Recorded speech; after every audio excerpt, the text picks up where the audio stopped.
você tá falando entre continuar a mesma coisa, isso me remete à nossa pandemia, que parece que a gente tá repetindo o ano de 2020, que já foi ruim, de uma maneira muito pior, né? Porque em 2020 a gente achou que tava livre no final, né? Deu aquela sensação de alívio. E aí vem 2021 e é um absurdo. Aí eu queria tentar mapear desde o começo. Foi em dezembro de 2019? Quando começou?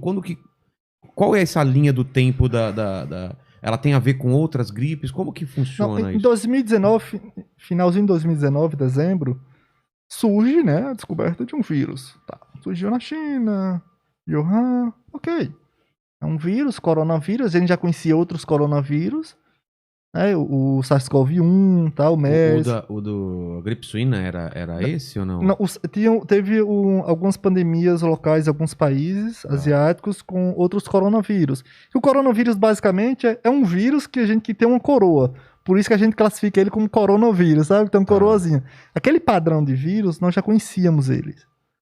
Mas não esse especificamente. Então, surge ele. Um coronavírus que tem essa coroa, ele tem. Qual é a diferença dele para outros vírus de gripe que não tem coroa? Estruturalmente, cada um tem sua característica, tá? Tipo, nós somos vírus aqui, mas assim, ele já tem uma característica, você tem outra. O seu biotipo, a sua característica, e te dá uma capacidade, tá? Cada vírus tem sua capacidade.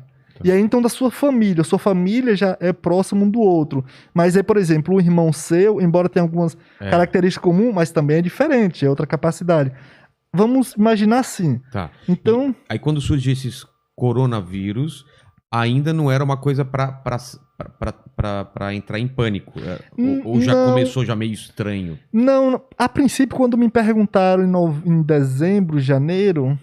O que veio à minha cabeça foi, olha, é um vírus que surgiu... Uma variação? Vai ser aquele vírus e tal, e a gente vai controlar ali. Como aconteceu das outras vezes? Como aconteceu sempre, tipo a coisa com o Ebola.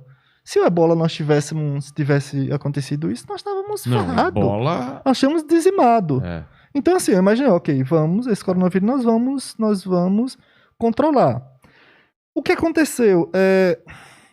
Embora a politização muito alta de tudo culpar a China e tal, tipo assim, querendo esconder os problemas, focando que a culpa é da China e tal. Que não resolve nada. Que não resolve nada. Tá, a culpa é da China e aí? E daí, exatamente. Continua morrendo gente. Tá. Então o que a gente fez? Claro que o fato da forma que eles trataram, de que a China tratou, possibilitou a dispersão do vírus. Como que eles trataram? Como que tipo assim, na verdade, escondeu muita coisa. Eles esconderam mesmo. Tipo assim, o médico, quando veio a público e falou, olha, tá acontecendo isso, tem um vírus novo, ele tem uma capacidade de dispersão de infecção muito grande, tanto que o médico foi calado pelo governo, assim, de forma, assim, ditatorial, que é o sistema, né?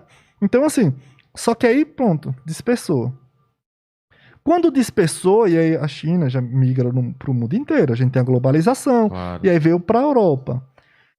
Naquele momento de janeiro, fevereiro, aí já começou a assustar. Começou já assustar, assustou mesmo, assim, falou, olha, já dispersou muito. Porque não é um vírus que transmite, por exemplo, por um mosquito. Se ele transmite por um mosquito, vai ficar específico naquela região que tem um mosquito para transmitir. Transmite por aerosol, por ar, você fala um com o outro, você passa. Que é o pior tipo de transmissão pra gente. Exatamente, a facilidade é muito grande de transmitir, você tá conversando, a gente se beija, quer dizer, beijava, se falava, abraçava. A gente, no caso, nunca. Brasileira. Eu e você. Não. No caso, a gente não, porque mas... do jeito que você falou da empresa, a gente se beija. Se beija, daquela sensação de uma atração e a namorada tá ali, não tá pode... ali, aí pega mal. Mas o Ebola, por exemplo, a transmissão também, transmissão muito fácil, e mais simples ainda, mais fácil ainda de dispersar. E aí em fevereiro, a gente falou, cara, tem algo assustando mesmo. Aí veio a Itália... Eu conversando com algum... Que aí a Itália começou a entrar em colapso. A China já sabia e já abafou. Então, por que na China eles conseguiram controlar tão rápido? Porque eles sabiam da gravidade já? Mas a China sempre tem essas ações para controle. A China, Japão, os países têm essas ações para controle. É porque, assim, a política deles mais ditatorial... Permite, né? Permite. Vai falar, você não vai sair de casa e acabou.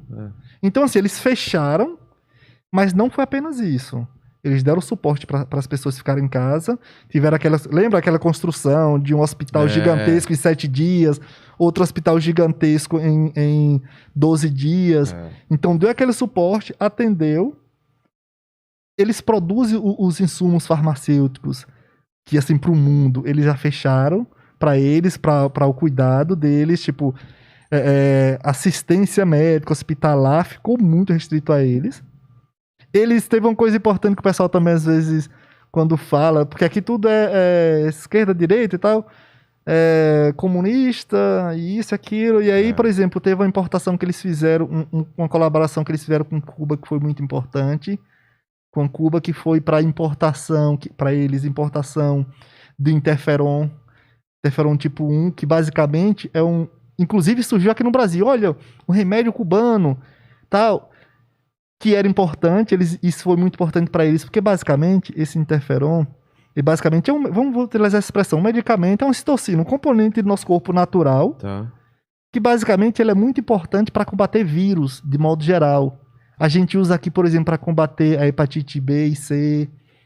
Entendeu? Aí falou, só que não é barato, é um pouco caro. Só que se você produz muito, fica barato. Aqui, quando surgiu aqui no Brasil, essa coisa é comunista e tal. Só que isso é muito importante, porque esse componentezinho, o que é que eles fazem?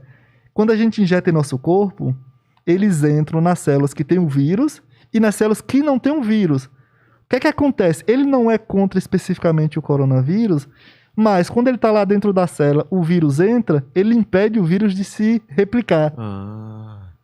Então, assim, eles importaram... Que você pega, mas ele deixa o efeito ser bem menor, e tipo assim, para o controle da pandemia, isso seria uma arma muito boa também, que aqui demonizaram. Aí eles importaram tudo que Cuba... A China já pegou tudo. Já tem esse acordo com Cuba.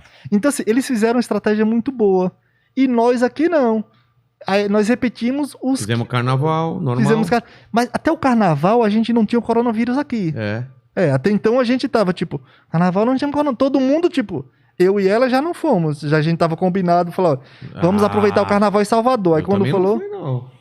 Eu falei, olha... Você foi Mandíbula, você foi pro carnaval? Foi por lá? Seja sincero. Não fui. Tá não vendo? Fui, não. Mas eu já não vou em qualquer carnaval. Eu também não. Então a gente não conta. Agora a namorada dele olhou assim com o cara de que não era mentira, assim, cara. Ele foi ou não foi? Vocês foram?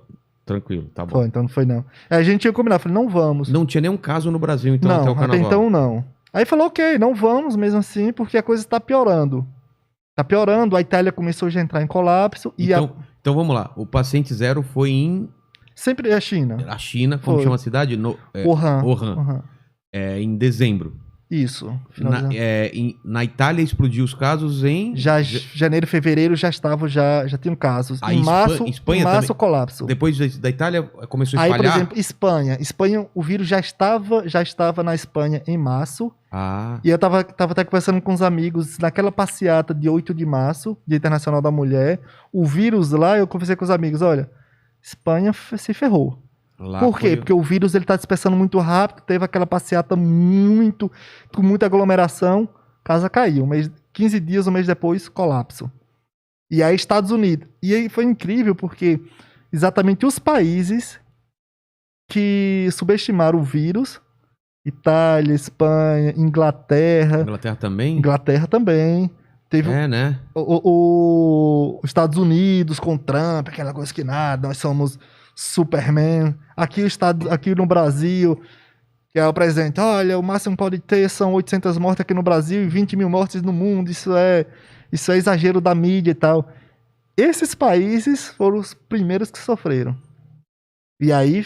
Aqui bateu mesmo, começou a bater em março pra gente? Eu não lembro. Não, março foi o primeiro caso, tá? Março, aí veio abril, maio, junho, aí já começou. Quando que fechou julho que foi o pico pior. Junho, julho e agosto foi o pior. Mas em março eles já começaram a fechar algumas coisas e restringir aqui, eu lembro. Mas assim, era algo bem restrito, ainda não, porque a gente estava alertando muito. Só que nós estávamos alertando de uma forma meio que com conhecimento que nós tínhamos dos outros vírus, não desse. Então assim, era muito propício a erros. E esse foi o maior problema, porque os exemplos políticos iam exatamente em nossos erros. Ah, vocês erraram nisso, vocês erraram naquilo. Claro que a gente ia errar. A gente estava tentando, sempre tinha um erro, mas nós estávamos acertando muito. Um deles é, olha, mantenha o isolamento, mantenha a máscara, o uso de álcool gel. Isso a gente tem que manter. Erros que a gente vai fazendo, porque ciência é assim. Olha, a maioria das coisas que nós fazemos em laboratório dão erradas. É claro, né? Faz até que a gente consiga um que dê certo. Tentativa e erro, e quando acerta, replica, faz de novo, até ver se está aquilo. E sempre uma coisa que é interessante no laboratório é nunca repete o que nós fizemos anterior. Nós montamos esse protocolo. As pessoas acham engraçado no meio científico, é um ambiente elitizado, pessoal muito inteligente, isso, aquilo. Eu brincando com o pessoal assim, essa elitização, esse narcisismo científico é uma farsa. Por quê? Porque a gente erra pra cacete. Tipo, a gente monta. Quando a gente tem algo certo no laboratório, a gente dança balé. É conquista, né? Cara, tem alguns exemplos, assim, tipo, às vezes em Oxford à noite, assim, eu trabalhando, dava uma coisa certa. Aí não tem inglês ou brasileiro ou mexicano, se abraçava. What the fuck? Isso é muito legal e tal. Então, assim, a ciência nos ensina a ser humildes. Porque a gente vai errar a maioria das vezes. Só que o que dá certo... Você tá falando porque aqui no Brasil a gente subestimou, superestimou? O que a gente subestimou e começou a negar muito a ciência. O que a gente falava... Não, mas a ciência erra. A ciência falou que estava errado. Ficou muito... Bateu muito aqui o Átila, né? O que ele falou do 1 milhão de mortes. Foi, exatamente. Que também é uma coisa que a gente precisa ser muito cuidadoso. A gente tem que orientar, mas tome cuidado com o terror. Por que eu falo isso? Porque quando a gente lança o terror, lança o medo excessivo, a gente não vai afetar a população que a gente é o alvo. Aquelas pessoas que a gente tá... Olha, a gente precisa trazer, a gente precisa da colaboração de vocês. A gente vai afetar aquelas pessoas que estão se cuidando e consequentemente, se as pessoas hoje estão se cuidando, elas estão mais suscetíveis psicologicamente. Então, quando a gente lança o terror para as pessoas, a gente vai afetar exatamente quem está nos ajudando. E nós temos um grande problema hoje, que é a questão psicológica. Doenças mentais.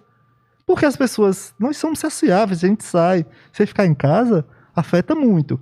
Então, naquele momento, quando lançou aquilo, ó, vamos ter e tal, que na verdade o Átila, basicamente, ele leu um artigo científico que previa aquele número exacerbado de mortes.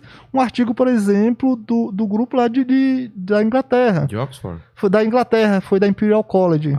Que é lá de Londres, a universidade. Eles fizeram aquela previsão. Se não houvesse uma projeção dessa... Eles fizeram a projeção em cima. Se não, vocês não tiverem as ações corretas, vocês vão ter um desastre humano muito grande. O que o Átila fez foi ler aquilo.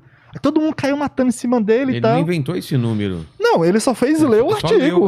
Tipo assim, olha, os números são esses, a projeção é essa, pela Universidade XYZ. E aí, ficou aquela briga. O Bolsonaro dizendo que só iam ter 20 mil mortes no mundo. Que era uma gripezinha. Que ele tinha o histórico de atleta, que esse blá blá blá todo. Não houve as ações políticas corretas. Porque, na verdade, ele sempre foi o ministro da Saúde. Você pode ter 1000 pessoas ali, o ministro da Saúde sempre vai ser ele. Fazendo uma bobagem atrás da outra. Perdeu de fazer, assim... O foco por essa questão política, as pessoas comentam, mas você entra nessa questão política. Porque a política é o que nos guia. Então, assim... E ainda mais quando a política interfere... sempre. Na saúde pública. Interfere sempre. Mas tem atuado muito mais, né, ultimamente, né? Porque eu imagino que um presidente não precisa entender de pandemia, de vírus e nada. Por isso ele tem os ministros. Ele tem um ministro que cuida disso.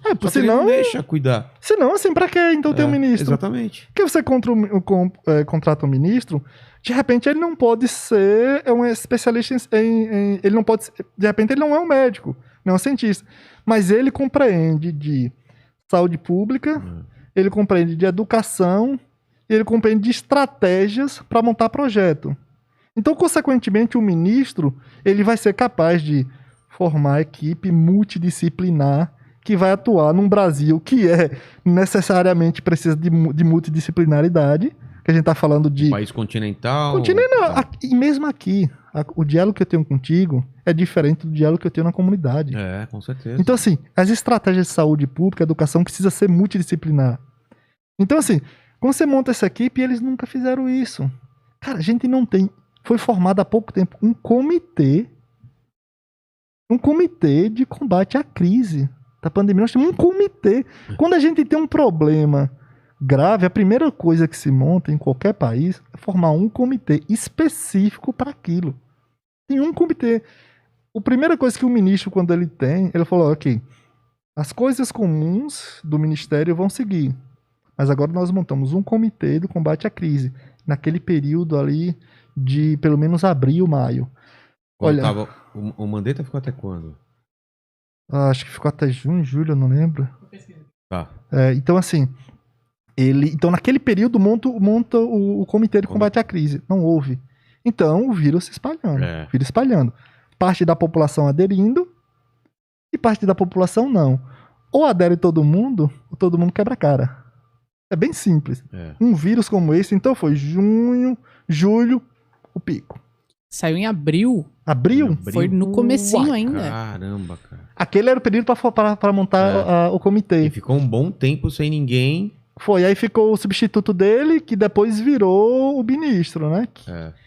Que é um dos... Ele vai entrar na história pro pior ministro da história de todos os ministros possíveis. Assim. Qual é o nome dele?